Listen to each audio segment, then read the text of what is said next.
বিদ্যুতের সরবরাহ স্বাভাবিক করতে সরকার কাজ করছে উল্লেখ করে বিদ্যুৎ ও জ্বালানি মন্ত্রী ইকবাল হাসান মাহমুদ জানিয়েছেন, আগামী সপ্তাহের মধ্যে বিদ্যুতের লোডশেডিং পরিস্থিতির উন্নতি হবে।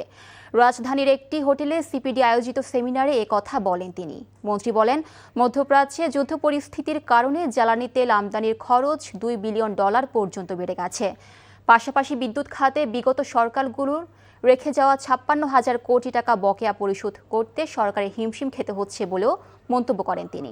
এছাড়া আগামী 5 বছরে 10,000 মেগাওয়াট বিদ্যুৎ উৎপাদন করার লক্ষ্যমাত্রা নির্ধারণ করার কথা জানান বিদ্যুৎ মন্ত্রী।